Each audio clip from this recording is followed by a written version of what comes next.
Hey guys, welcome back to the channel. Alright, so for today's video, we're actually going to be diving back into Kali, and more specifically, more on the side of pen testing. We're going to be exploring the SEToolkit, and what that is essentially is it's basically like, think of it as the Swiss Army knife of hacking tools, right? It can do anything from phishing campaigns to like social engineering tactics to even like doing like backdoors and everything. So I think it's really cool, and I think it's definitely a tool you should probably learn if you're trying to get into pen testing or even cybersecurity in general. But yeah, I guess without further ado, let's just kind of just dive right into it. So you're going to want to go ahead and open up your Kali box here. And I also have a Windows machine open on the side here too, just as our victim machine, but we'll get into that in a few minutes here. All right. So what you want to do is you want to go ahead and click on this here, the start button, and search up SEToolkit. And you're going to see that right there. Go ahead and open it, enter your password, and you'll see kind of this menu over here. You can see that we got quite a few things, social engineering attacks, pen testing, third-party modules, so on and so forth, right? What we're going to actually do with this is we're going to create a backdoor into our Windows box. So that will allow us to really do anything at that point. We can run commands, install software, really anything. So let's kind of go ahead and do this. We're going to click on number 1, which is the social engineering attacks, and hit enter. All right, so as we could see, the menu kind of changed here a little. And now what we want to do is click on 4, which is the create a payload and listener option. And from there, you want to hit number 5, which is the interpreter reverse TCP shell. All right. And once you do that, it will ask you for your Kali's IP. So what you want to do is go ahead and open up a new terminal and do ifconfig. All right. So we can see this is our IP right here. Oh, I forgot to mention, you will need to put both of your VMs in bridge mode so they are able to communicate with each other. So let's go ahead and enter that, 92.168.0.116. And then go ahead and set whatever port you want this to run on. I'll just do, I don't know. And this will take a few minutes here, depending on your machine. Oh, okay, that was actually very quick, because before that took like at least a minute for me, but whatever. All right, so as we can see, the payload is actually stored right here in this directory. So, oops, no, we don't want to do that. So what you want to do is you want to remember that directory, and in your other terminal, do sudo su, which will basically elevate your privileges to the root. And let me just clear this out. And what we're going to do from here is we're going to cd into that set folder right there, which is that. And now if we do ls, we can see this is our payload that we want to deploy on the victim machine. Now how you can do this is actually many different ways depending on, I guess, like if you're doing this for your own org, you can SSH into it, you could put it on a HTTP server and access it, or really whatever. But I am just gonna, do it through SFTP from my Windows machine. And yeah, so let me just hop right into that. Oh, there we go. All right. So I will, in command prompt, I'm going to do SFTP, and I believe that is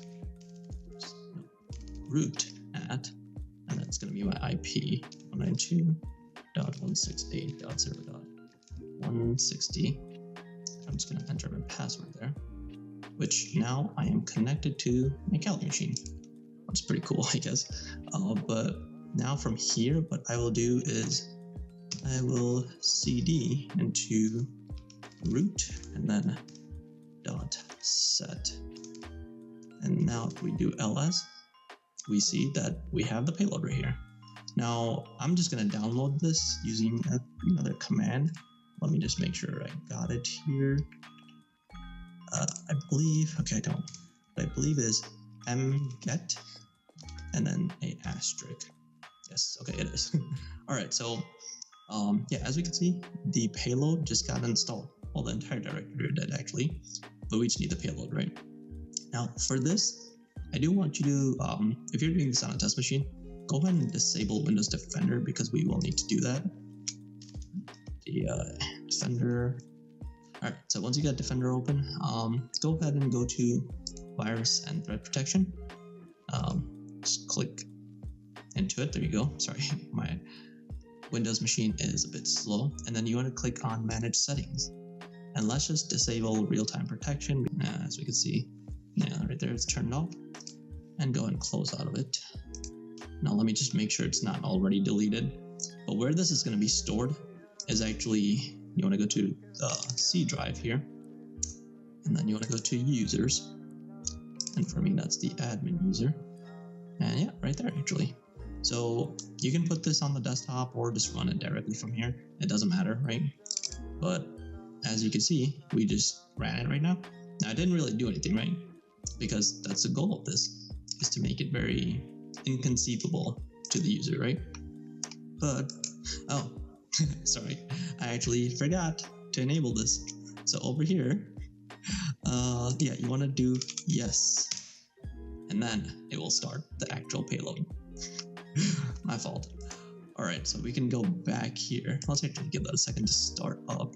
You'll see that it's booting up Metasploit, and give it a few seconds here. All right, there we go.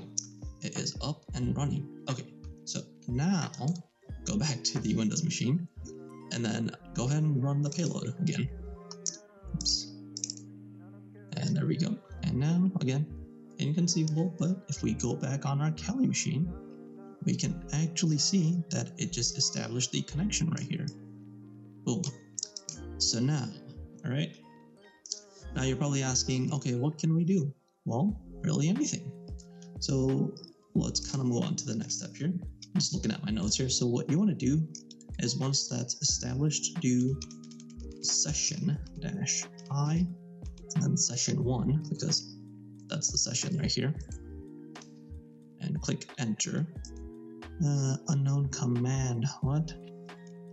Oh, sessions with an extra S there, I, and then 1. There we go. All right, cool. So once we got that, right, we can see we're basically in the machine now, right? So if we do sysinfo, you'll see that we're on the Windows 11 device here, and we got the domain and everything, which is pretty cool. But now let's think of it from the attacker's perspective, right? Let's say we want to run some commands, right? Download a few programs or whatever, right? How we can do that is if we do shell, can't type today, that will open up the command prompt, basically put you in the command prompt, right? And we can see that if we do, for example, I don't know, let's install something actually. Let's say, for example, I believe I have a little command here. Yeah, let's say we want to do VLC, right? So we'll do win-get install. And then, of course, because we don't want this to be noticeable from the user, we'll do silently, and we'll do video lan.vlc, and that should install the VLC player on the victim device. So let's give that a few minutes here. It should just run.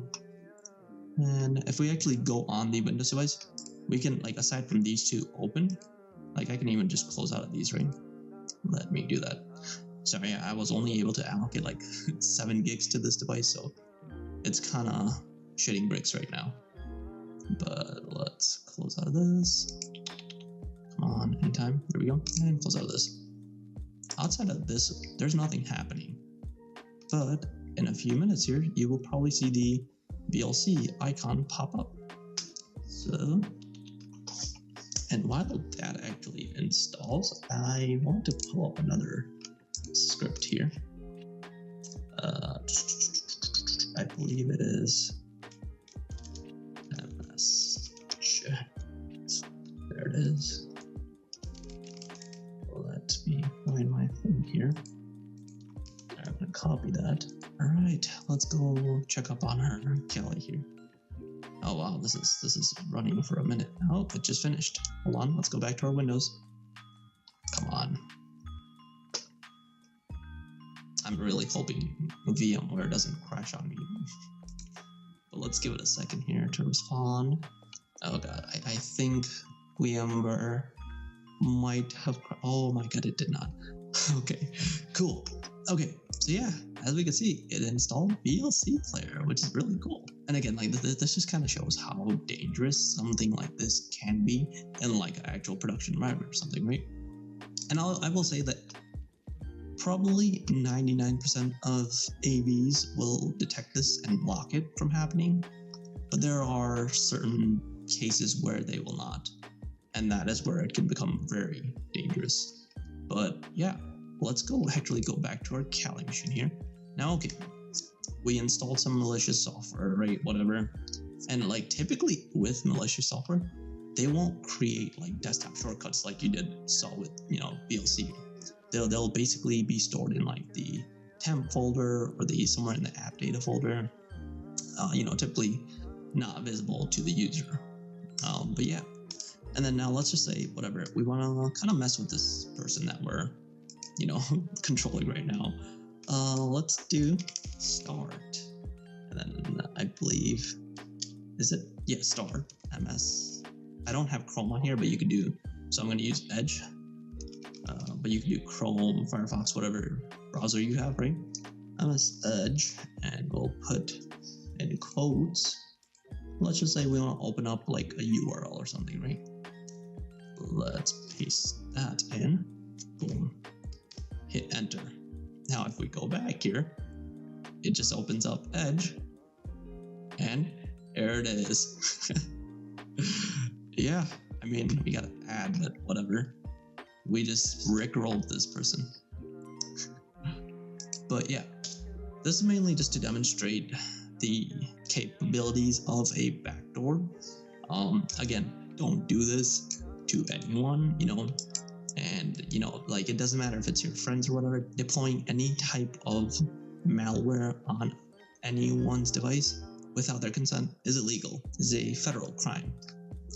So yeah, other than that, actually, I don't know. There's not much. Like, I don't even know. I lost my train of thought. But anyways, guys, this is kind of just to demonstrate using the SEToolkit. Again, please don't do this on anyone's device because it's highly illegal. But yeah, and then if you want to close this out, actually, you could do exit, I believe, and it will exit back to the interpreter, and you can just store it without even doing that. If you just do Control C, it'll exit out back to the set menu, and same from there, Control C. Yeah. Other than that, that's kind of it for this video, guys. If you have any questions, concerns, whatever, put them down in the comments, and I will try to get to it the best I can. But till then, I will catch you all in the next one. Peace.